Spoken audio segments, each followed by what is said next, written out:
Mothers and parents, if you're around, please make sure your son is holding this book, and please make sure there are no distractions. Students, be a little responsible. Please focus, pay proper attention. Do not have any distraction around you. No television, no cartoons, nothing. Just focus on what we're reading, okay? So open page number 170. We read this this story about Hannah when she goes to a travel agency, and in the last extract she stepped into a room where she found a lot of keys, a lot of objects. So on page 170 there's exercise 4 on the top. I've circled it. Hannah is offered rings of various metals, a knife, a pair of shiny red shoes, several books, an amulet that consisted of 2 snakes biting each other's tails, and a variety of keys. What sort of journey might occur if she had selected one of these objects?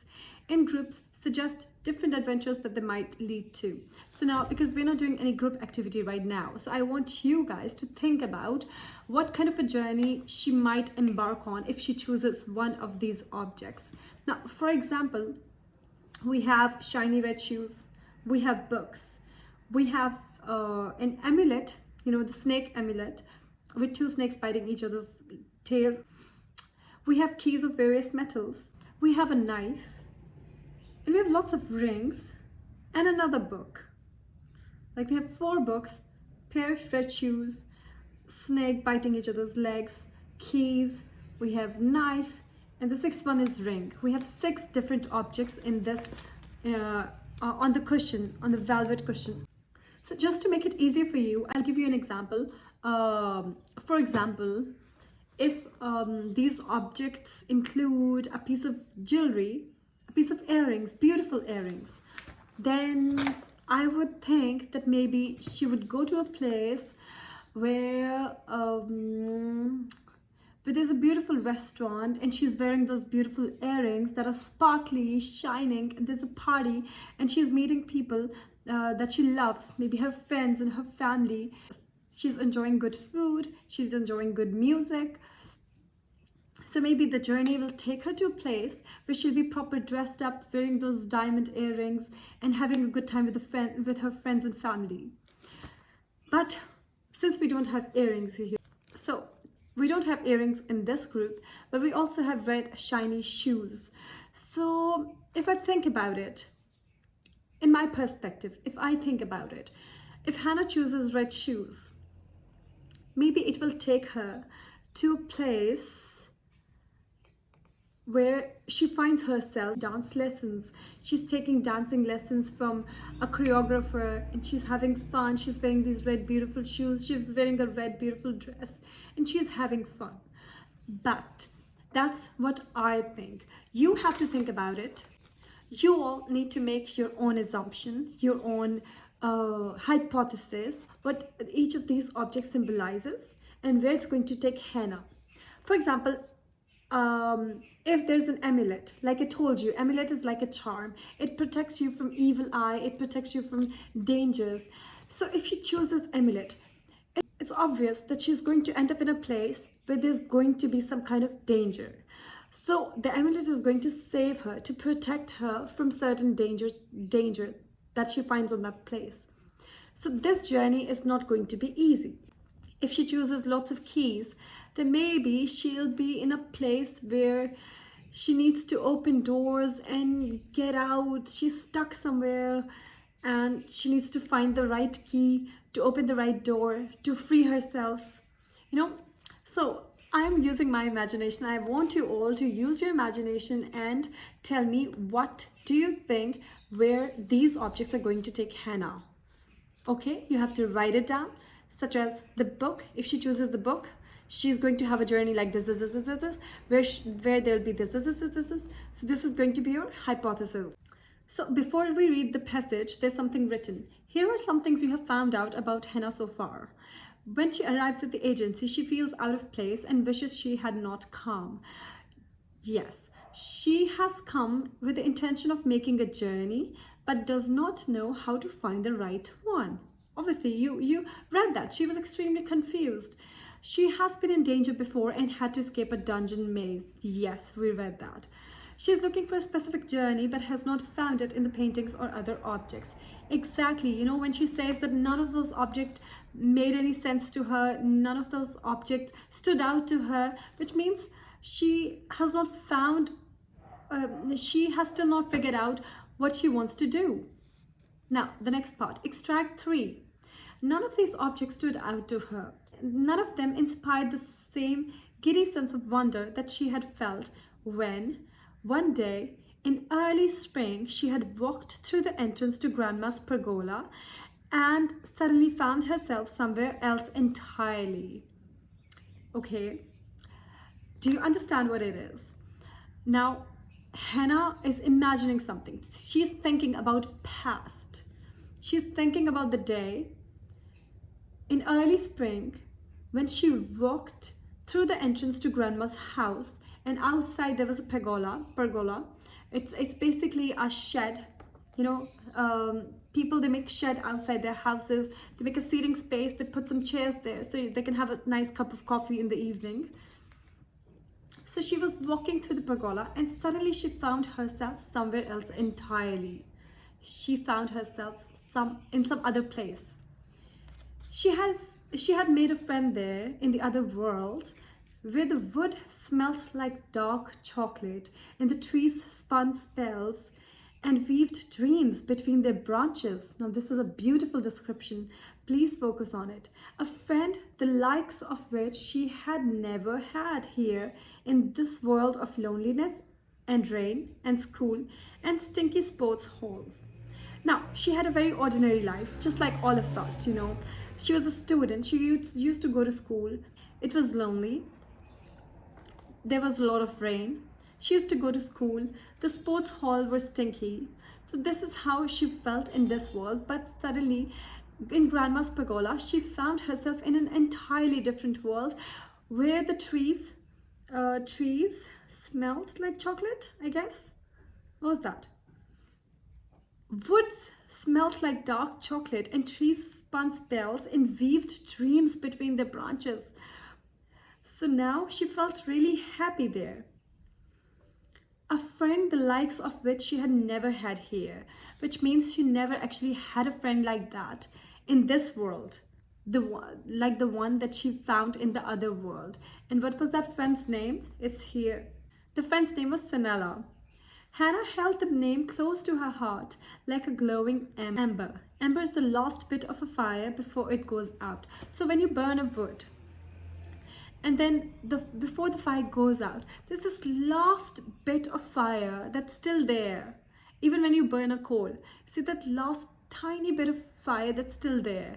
That's ember. So she had held the name close to her heart like ember, which means that the friend is no more there. She's in a different place, but that's the last bit of the memory that she's still holding on very tightly. Okay. The memory of Sanella was the only thing that kept Hannah warm through her cold everyday life. So now she's feeling cold, which means she's feeling miserable. In her everyday life, Sanella's memory is the one that's keeping her warm, that's keeping her happy, that's keeping her going, okay, in this life, because she's not happy here. She feels lonely. She's back in this world, but Sanella is somewhere else. I think Sanella is still in that world. Sanella with her blue hair and skin like streaked granite. So granite, you know, it's a rock. A very hard type of rock in shades of pink, gray, and white. So Sanella's hair was blue colored and skin like streaked granite. Pink granite or white granite with streaks on it. Sanella, who could talk to birds and who dived headlong into every new adventure with a hearty chuckle. Chuckle is basically a sweet laughter, like it's like that.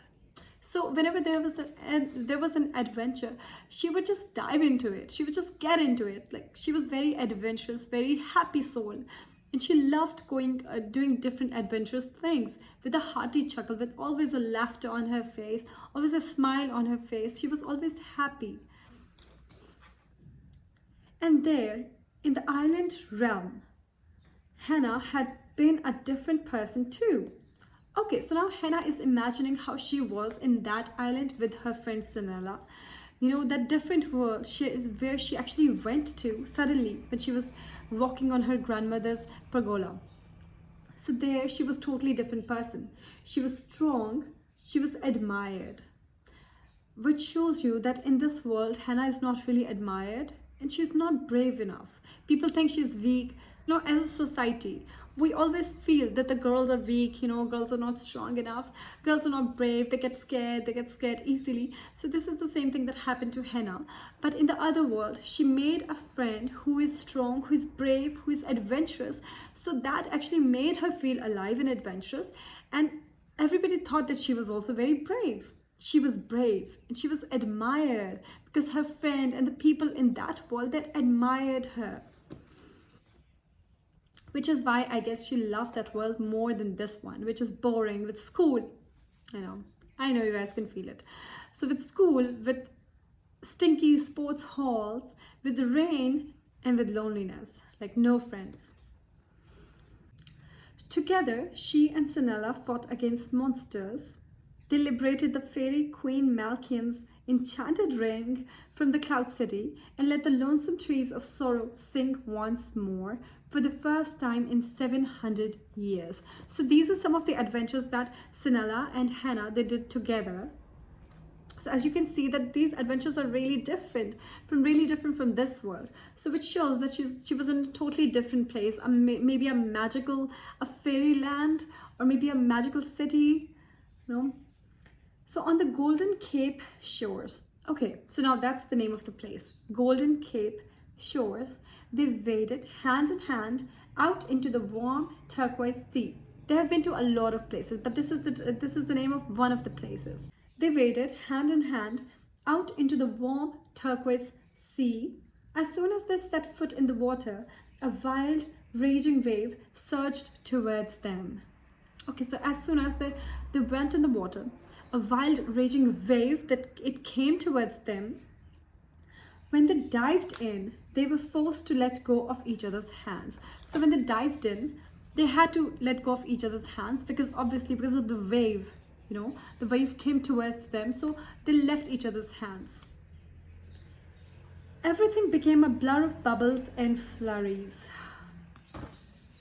When she re-emerged, she found herself no longer in the turquoise sea, but in the cold grey sea bordered by smooth rocks, and she was alone. So this is the part where Hannah lost her friend Sinella in the water, in the sea. They were diving, they went together inside the water, they were diving, but then, you know, the wild wave came towards them and they were forced to let go of each other's hands.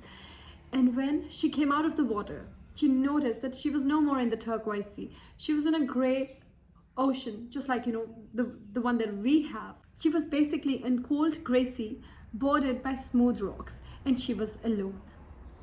Now, on page number 173, we're going to do exercise number 2. Make notes on how Hannah felt in the other world. You guys have to write it down, how she felt in the other world. I've explained it all to you. Now you have to use your own words to tell how she felt. What have you found about Sinella? All the details, how Sinella looked like, what kind of a person she was, what did she like to do, where she lived. Yeah, you know, all the teeny tiny details that are mentioned about Sinella, specifically about Sinella, you have to write it down. Make notes. You have to, like, you know, use bullet points and write down phrases. You don't have to write complete sentences. Just write down to the point phrases using the bullet points. Number 3, the pair's adventures and how they came to be separated. Again, it's also mentioned in the text, all the adventures they went on together. You have to write down the names of the adventures, or, you know, the places they went, what adventures they do together, and how they became separated from each other. How Hannah lost her friend Sinella. So make notes on it. Just write it down in bullet points. Write it down and bring it. I have already read the text very carefully. I'm sure you all understand. If there's any confusion, you can text me back, ask me about it, ask me questions. If there's any difficult word, the meanings are written right here on the side of the text. It's all written here. If still there's any confusion, you can use Google or you can text me and I will answer you.